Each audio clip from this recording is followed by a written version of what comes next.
Hello and welcome back to Nick Up, the ADHD podcast, where I'm trying to give people advice and help and some understanding, at least, of some things that, or a lot of things. I'm trying to touch on everything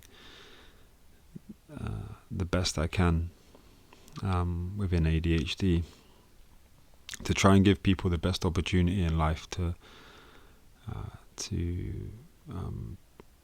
flourish and show that just because you have a disability or ADHD can be a disadvantage at sometimes, you can also refine it so that it works positively for you as well. So today, I think it was only yesterday that I did the first episode on RSD. Well, this is going to be the second because I've made it clear. I made it clear in the first one how important it is. I feel like it's the number one thing with ADHD. That's my personal opinion. I think that specialists or maybe neurologists may have a different view.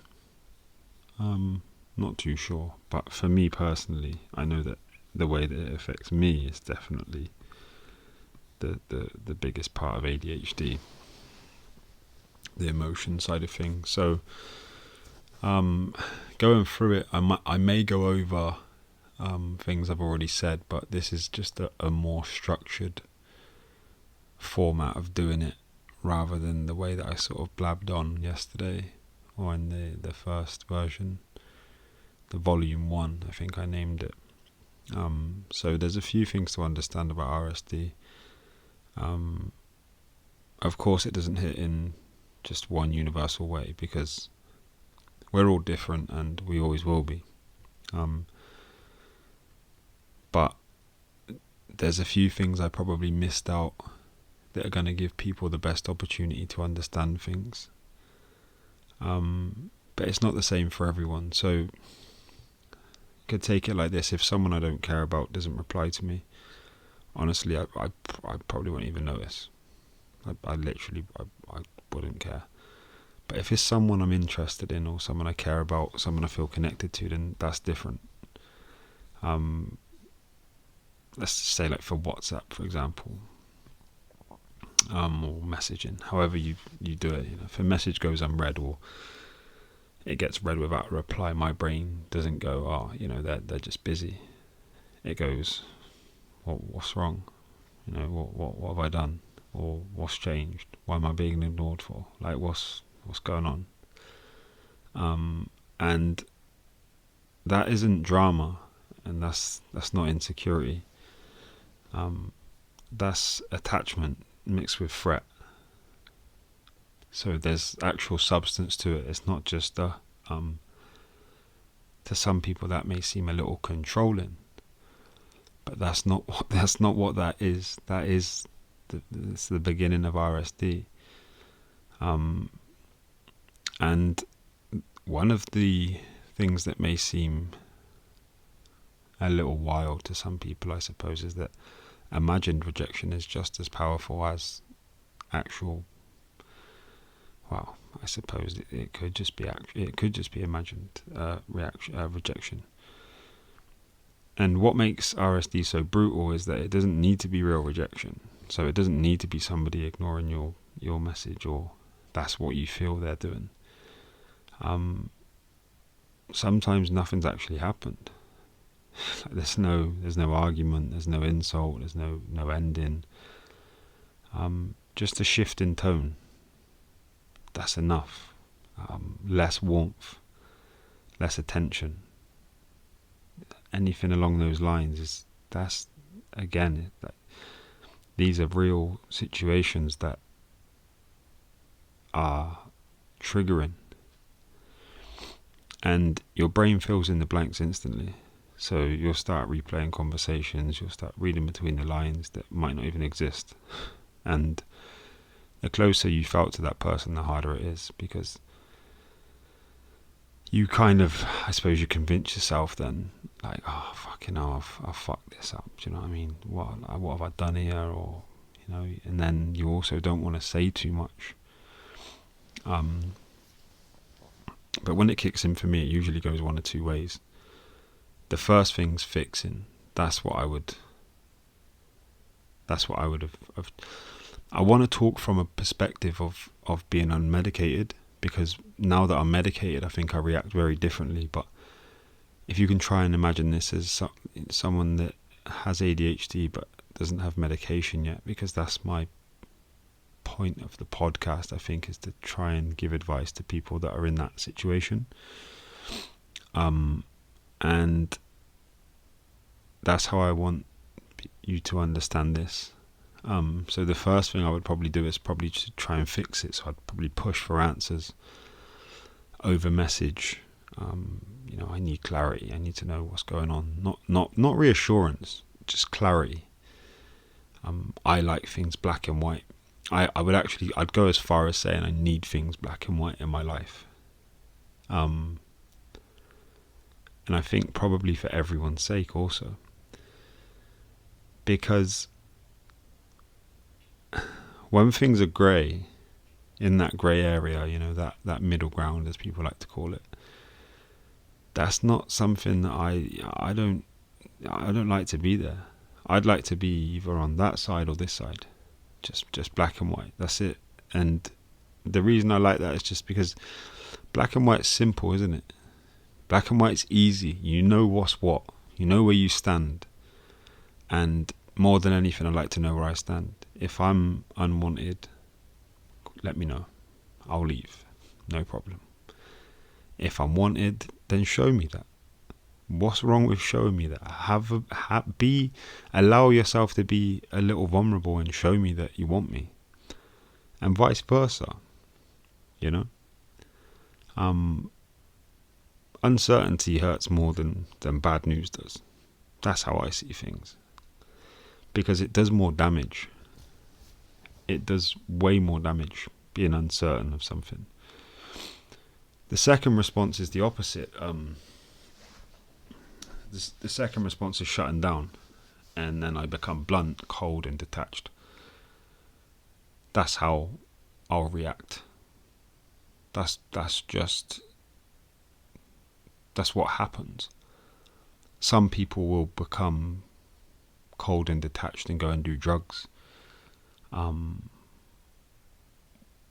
know that's a few people that I know that's their escape, is to go and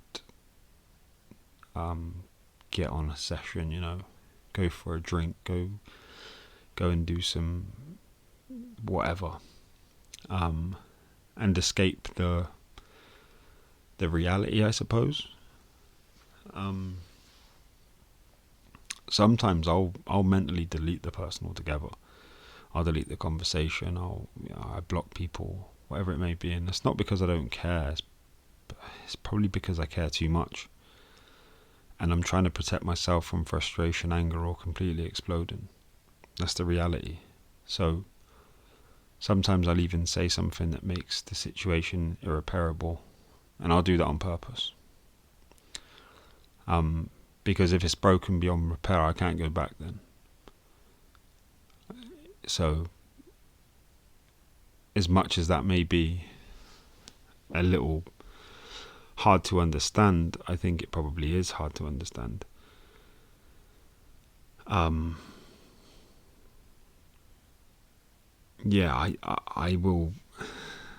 sometimes burn a bridge on purpose to get rid of something.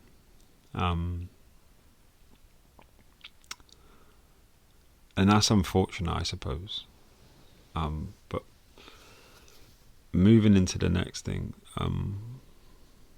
I've got here why clarity matters more than comfort. This is something that people misunderstand. When I push for answers, I'm not trying to start a conflict. I'm trying to stop the spiral. Ambiguity is torture. It really is. The not knowing, the guessing, that's painful. It really is.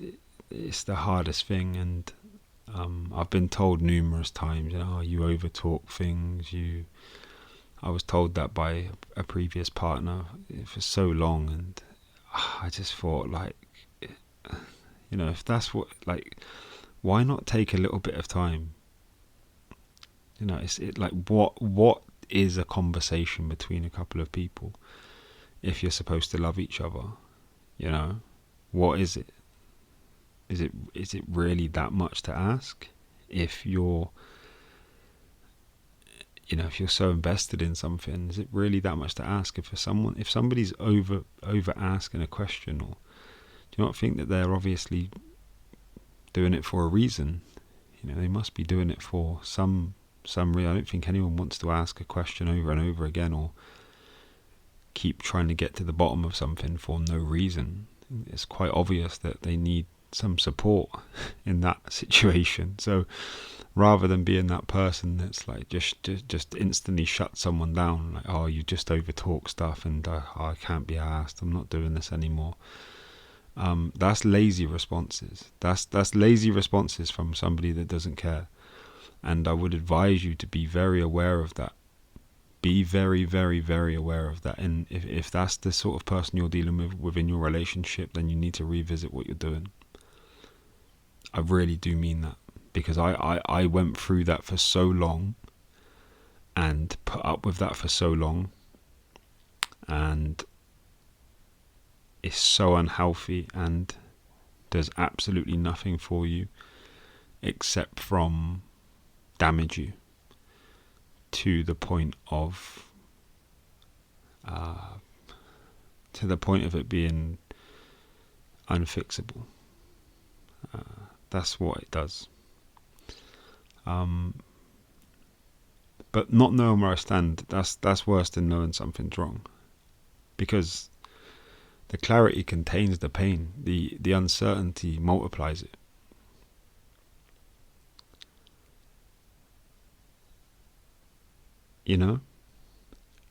Say that again though. The clarity contains the pain, and the uncertainty multiplies it. And if there's somebody there that is supposed to love you, that is not willing to help you contain the pain by talking with you, then be careful of the person who is telling you that they love you. That's something you should really, really think about, if that's your situation with a partner.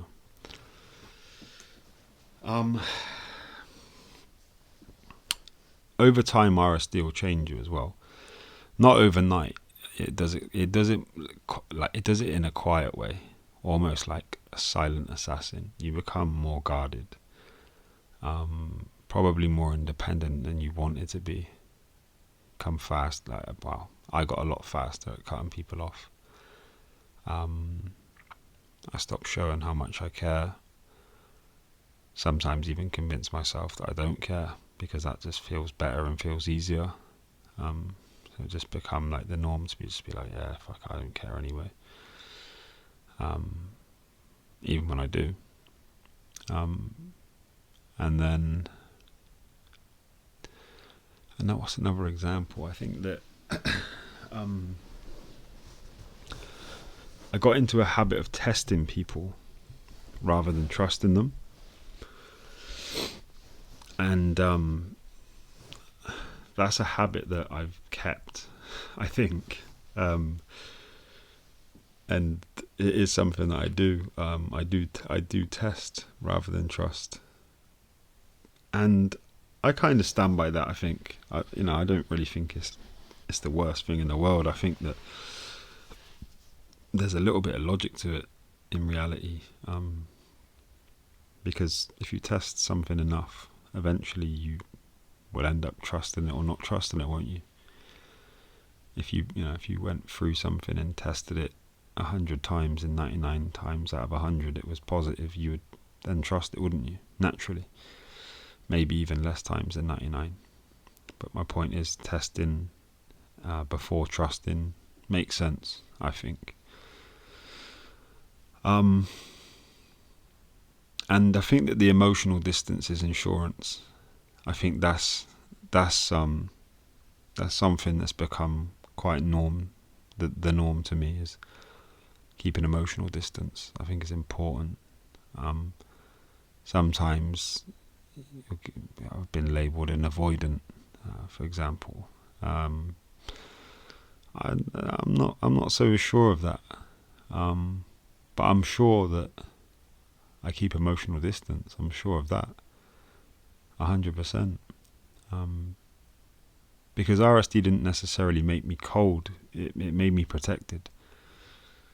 That's what it's done over time. Is it's made me be more aware of what's going on around me and how I can protect myself and defend myself so that I'm not hurt and I'm not feeling a certain way or a type of way.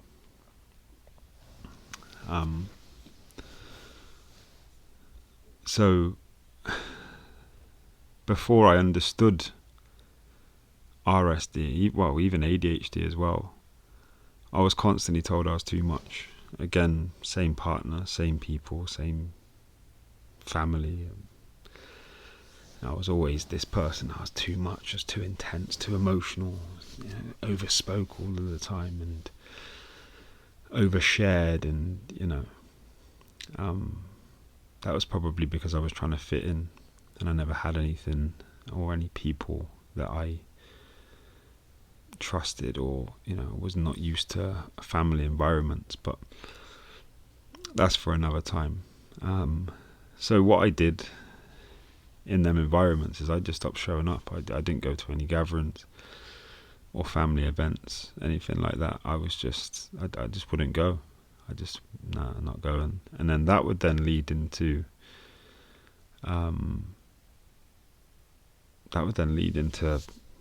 problems and arguments as well, weirdly enough. But I avoided those gatherings and events for a reason, because they were situations where I think I may overshare here. So why am I going to go there to be scrutinized for? I didn't adjust myself. I wasn't going to adjust myself. I just avoided being there.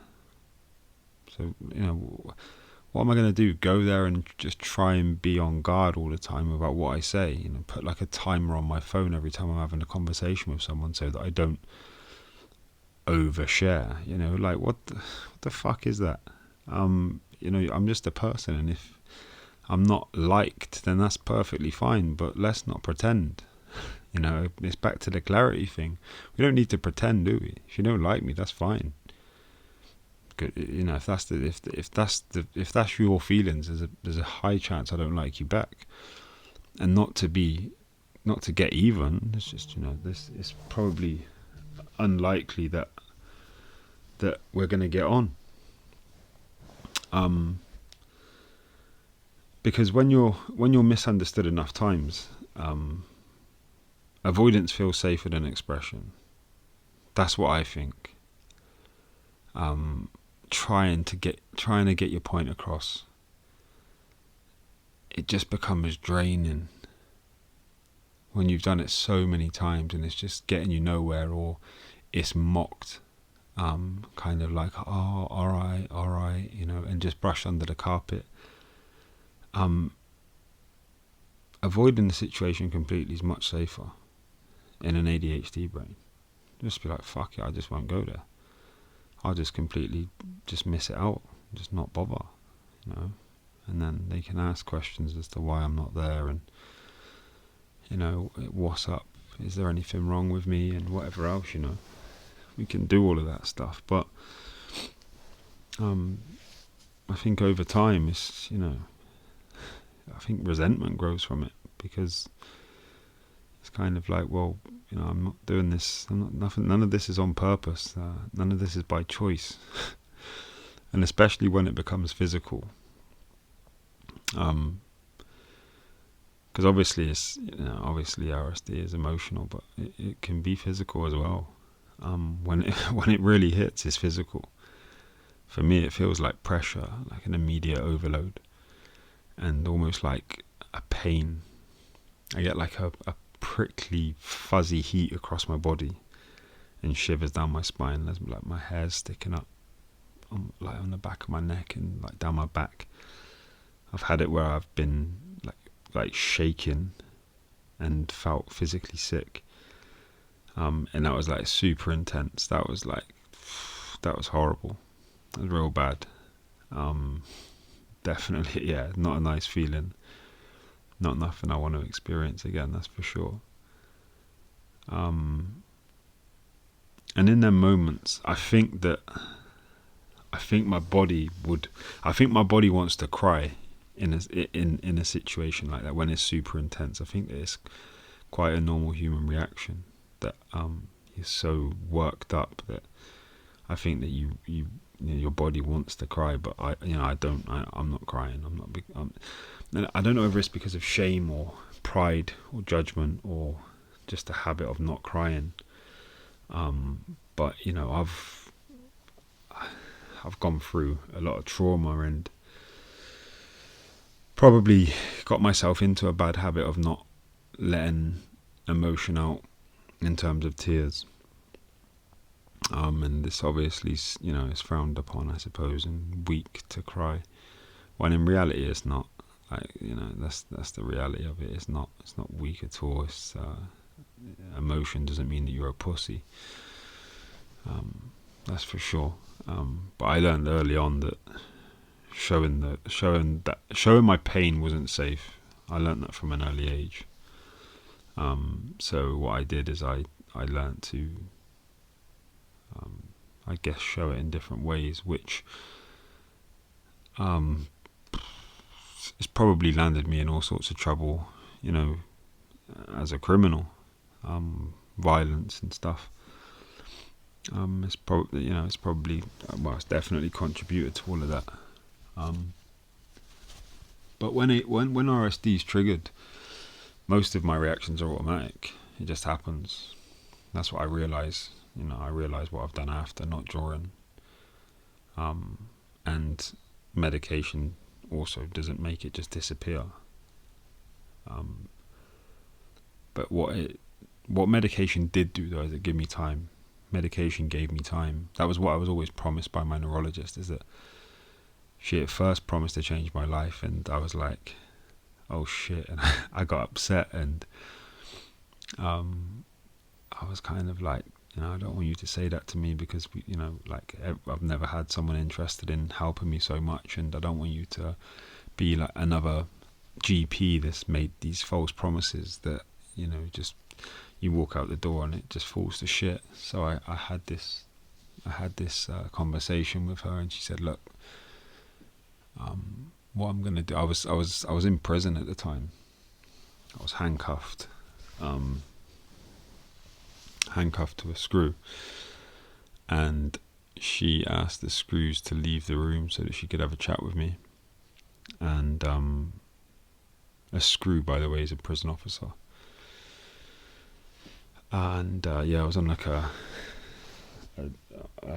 set of handcuffs to one of them, and she asked him to leave the room because I think she could see I was going to get upset, and then asked me sort of like what was up, and I explained the situation. I've been told numerous times by GPs throughout my life, I'm going to change your life, I'm going to help you, and this therapy will help, or these tablets will help, and nothing ever did. And I was beginning to trust this woman because of how good she was. I could see it and feel it, and I didn't want to break that just from a comment like, I'm going to change your life. So when I think the screw had to get authorization from the prison to put me on, they call it a long chain,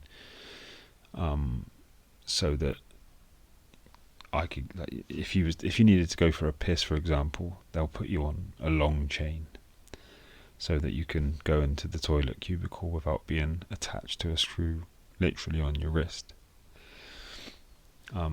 So they got this authorization, and then I sat in the room with my neurologist, Dr. Parry, and she said to me, okay, let me retract my statement and say it differently. I can't promise to change your life, but I promise to give you an extra second to think. And I thought, fucking hell, like, I'm being mugged off here. Do you know what I mean? What do you mean an extra second? You just told me you're going to change my life. Don't give me a fucking extra second to think. Like, what sort of bullshit's this? And I never believed in it. I thought, this is bullshit. Like, from that point, I lost a lot of faith in it. I thought, fucking hell, this is bollocks.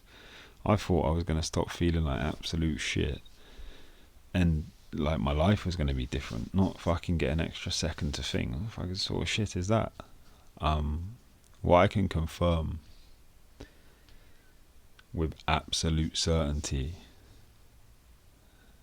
and a guarantee is that extra second to think has changed my life. Absolutely changed my life. That extra second is probably 10 minutes.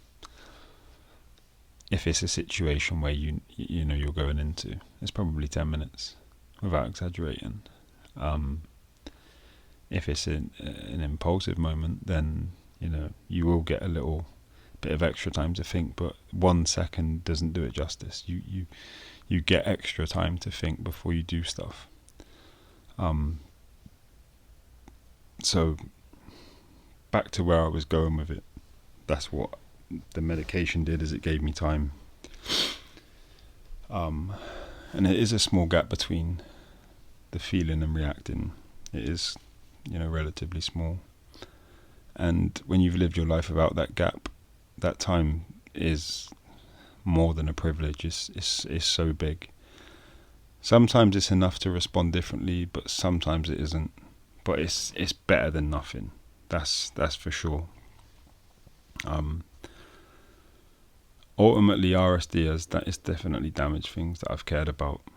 I've ended things too early. I've pulled away before I was ready. I've burned bridges to stay safe. But a lot of that damage didn't come from RSD alone.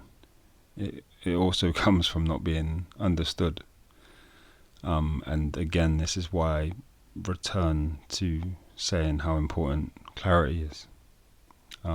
Because when you're misunderstood, you may feel disrespected. You may feel, any of those emotions.